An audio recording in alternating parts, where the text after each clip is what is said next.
Praise the Lord everyone. आप सभी को प्रभु यीशु मसीह की मीठे मधुर नाम में जय मसीह की।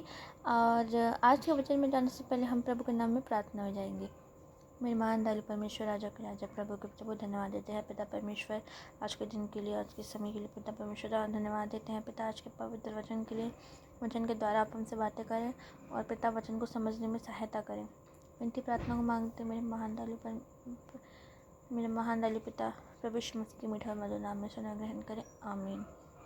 तो आज के जो हमारा वचन आया है, आज का हमारा वचन है मत्ती रचित सुसमाचार, उसका 6 अध्याय, उसकी 5वीं आयत। यानी कि आज का जो वचन है हमारा, उसका विषय है प्रार्थना। प्रार्थना, प्रेयर एक ऐसा पवित्र शब्द है जिसके द्वारा हम पुराने नियम से लेकर नए नियम यानी कि उत्पत्ति से लेकर प्रकाशित वाक्य को देखते हैं तो प्रार्थना के द्वारा बहुत सारी चीज़ें हुई हैं। प्रार्थना के द्वारा राजा योशिय्याह ने अपने साथ पूरे यरूशलेम को बचाया। प्रार्थना के द्वारा दानियल परमेश्वर का एक प्रिय जन बना। परमेश्वर ने उसको शेरों की मात से बचाया। प्रार्थना के द्वारा आज हम देखते हैं कि वचन के द्वारा जब हम ये पढ़ते हैं कि हे पिता इन्हें क्षमा कर कि मैं नहीं जानते कि ये क्या कर रहे हैं, तो प्रभु यीशु मसीह के ये शब्द थे प्रार्थना के रूप में हमारे लिए। तो प्रार्थना में बहुत सामर्थ है। वचन कहता है 2 जन होकर अगर एक विषय में प्रार्थना करते हैं तो उनकी प्रार्थना ज़रूर सुनी जाती है। बाइबल बताती है जहाँ मेरे नाम से 2 या 3 जन एकत्रित होते हैं, मैं वहाँ मौजूद होता हूँ।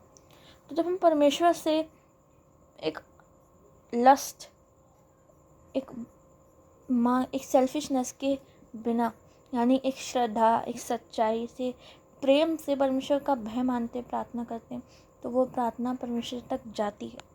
आइए वचन के द्वारा हम समझते हैं प्रार्थना का उद्देश्य और एक प्रार्थना किस प्रकार से एक विश्वासी के जीवन में मायने रखती है। जब तो प्रार्थना करें तो कपटियों के समान न हो, क्योंकि लोगों को दिखाने के लिए आराधनालयों में और सड़कों के मोड़ों पर खड़े होकर प्रार्थना करना उनको अच्छा लगता है। बहुत कपटी और शास्त्री का मतलब है कि ऐसे लोग जो महासभाओं में, हॉली कॉन्वर्सेशन में, कलीसियाओं में, मंडली में, आप लोगों के घर मीटिंग के रूप में जो बड़ी बड़ी प्रार्थना करते हैं, जो प्रभु प्रभु करते हैं, उनसे बाइबल बताती है तुम सावधान जाओ, क्योंकि जो प्रभु प्रभु करते हैं वो यहीं छोड़ दिए जाएंगे। बहुत सारे लोग जो होते हैं वो सिर्फ नाम के मसीह होते हैं, जो सिर्फ विनती प्रार्थनाओं को इस तरह बड़ी बड़ी करके दिखाते हैं कि सामने वाला जो नया विश्वासी है या जो वचन में आगे अभी बढ़ रहा है, वो किस प्रकार से वचन को समझेगा या नहीं। पर वो लोग बड़ी बड़ी प्रार्थना इस प्रकार दिखाते हैं कि उनको बहुत नॉलेज है। बाइबल कहती है ऐसे लोगों से सावधान। जब हम पुराने नियम में पढ़ते हैं मूसा के बारे में, दानियल के बारे में, योशिय्याह के बारे में, यशायाह, यिर्मयाह, और भी जब नबियों के बारे में, प्रॉफिट्स के बारे में बाइबल में पढ़ते हैं, तो बाइबल बताती है कि जब वो लोग प्रार्थना करते थे तो वो हमेशा गुप्त में प्रार्थना करते थे। दानियल जो हमेशा 3 टाइम की प्रार्थना करता था, उसने सिर्फ उस दिन प्रार्थना नहीं करी जिस दिन उस पर विपत्ति आई या उसको राजा दारा द्वारा दंड मिला। दानियल हमेशा से परमेश्वर यहोवा से यरूशलेम की जो खिड़की थी वो उस साइड 3 टाइम प्रार्थना किया करता था। तो परमेश्वर ने उसकी प्रार्थना के द्वारा और अपने भय मानने के द्वारा उसको बचाया। 6 अध्याय बताता है परंतु जब तू प्रार्थना करे तो अपनी कोठरी में जा और द्वार बंद करके अपने पिता से जो गुप्त में है प्रार्थना कर, तब तेरा पिता जो गुप्त में देखता है तुझे प्रतिफल देगा। जो कपटी लोग होते हैं, जो झूठे मसीह होते हैं, जब वो दिखावे की प्रार्थना करते हैं तो बाइबल बताती है वो अपना प्रतिफल खो चुके हैं।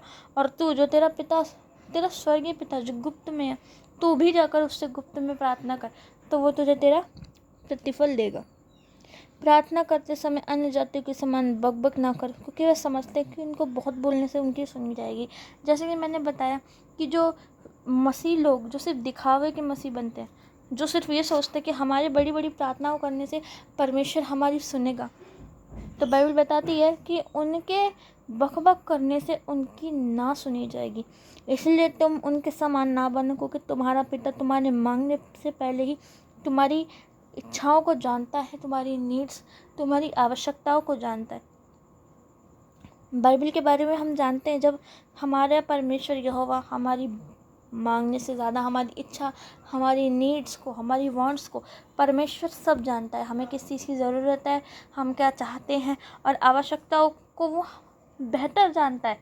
और जिसकी ज़रूरत होती है प्रभु उससे बेस्ट हमारे लिए अरेंज करता है।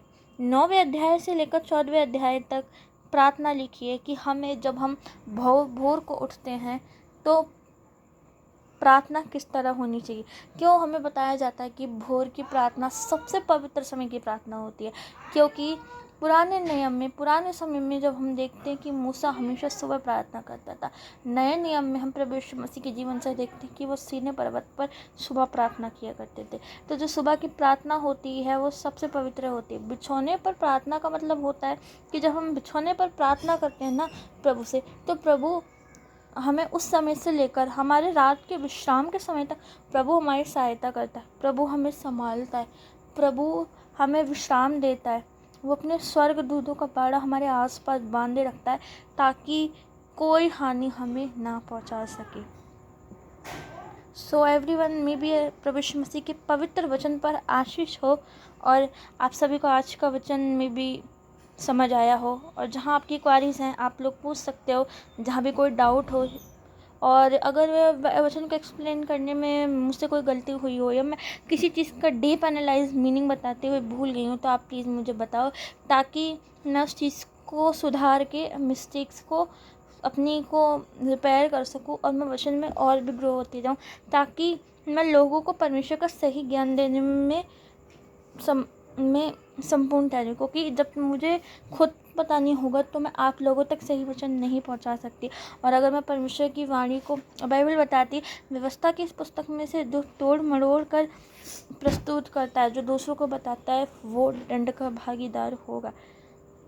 तो अगर मुझसे कोई गलती होती है तो प्लीज़ आप लोग मुझे कमेंट के थ्रू बताएं। इस वचन को और मसीह लोगों तक शेयर करें ताकि उन तक भी प्रार्थना का सही महत्व, प्रार्थना में इतनी शक्ति है और महत्व क्या है प्रार्थना का, उन तक भी पहुंच सके। सो एवरीवन, मिलते हैं नेक्स्ट वीडियो में। और मसीह लोगों को आप शेयर करें।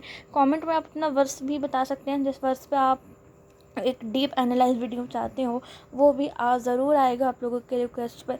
और आप इसे और मसीह लोगों तक शेयर करें इस वीडियो को, चैनल को सब्सक्राइब करें। प्रभु आप सभी को बहुत आशीष दे। आप सभी को जय मसीह की।